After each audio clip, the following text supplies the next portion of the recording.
नवरात्रि ये सिर्फ एक पूजा नहीं बल्कि एक जीवन दर्शन है। हमारे देश में प्रमुख रूप से साल में 4 नवरात्रियां होती है। जी हाँ, 4 नवरात्रि। पहला है चैत्र नवरात्रि जो वसंत ऋतु की शुरुआत से रामनवमी तक चलती है। दूसरा है शारदीय नवरात्रि, शरद ऋतु की शुरुआत और यही सबसे ज्यादा प्रसिद्ध है जब दुर्गा पूजा और गरबा धूमधाम से होता है।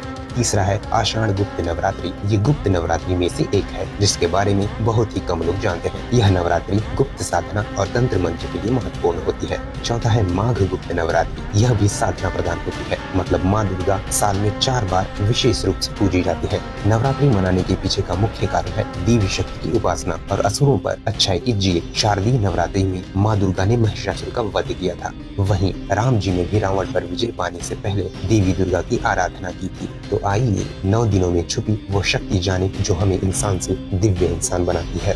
पहला रूप शैलपुत्री। शैलपुत्री पर्वतराज की पुत्री है। यह धरती और प्रकृति की शक्ति का प्रतीक है जो हमें पर्वत की तरह स्थिर और अटल रहना सिखाती है। सीख यही है कि जीवन की नींव हमेशा मजबूत और धरातल से जुड़ी होनी चाहिए। शैलपुत्री जी का बैल पर सवार होना बताता है कि धैर्य और मेहनत की सच्ची सवारी है।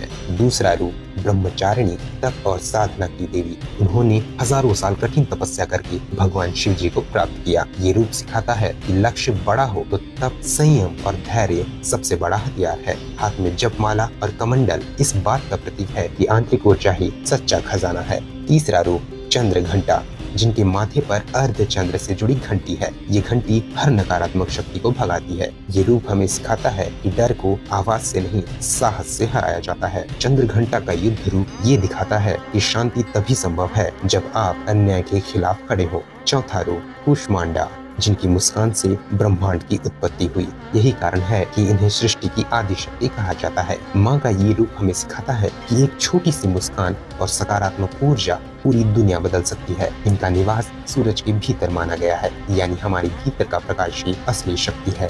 पांचवा रूप स्कंद माता। स्कंद माता भगवान कार्तिकेय जी की जननी है। माँ की गोद में पुत्र स्कंद इस बात का प्रतीक है कि मातृत्व सबसे बड़ी शक्ति है। ये रूप हमें सिखाता है कि ज्ञान और साहस दोनों माँ से ही जन्म लेते हैं। सिंह पर सवारी करना दर्शाता है कि ममता भी वीरता से कम नहीं। छठवां रूप कात्यायनी, जिन्हें महिषासुर का वध करने के लिए अवतरित किया गया। ये युवतियों की आराध्य देवी है। ये रूप हमें सिखाता है कि नारी सिर्फ कोमल नहीं बल्कि अन्याय के खिलाफ तलवार भी उठा सकती है। कात्यायनी की पूजा को कभी कभी प्रेम विवाह की कामना से भी जोड़ा जाता है। सातवां रूप काल रात्रि, सबसे भयंकर और शक्तिशाली रूप। काला रंग और जटाजू यह बताते हैं कि अंधकार डरावना नहीं बल्कि सत्य का हिस्सा है। ये रूप हमें सिखाता है अपनी भीतर के भय को स्वीकारो, तभी वो मिटेगा। इन्हें शुभकारी भी कहते हैं, यानी भयंकर रूप भी कल्याणकारी हो सकता है। 8वां रूप महागौरी, कोमल और श्वेत वस्त्रों में लिपटी।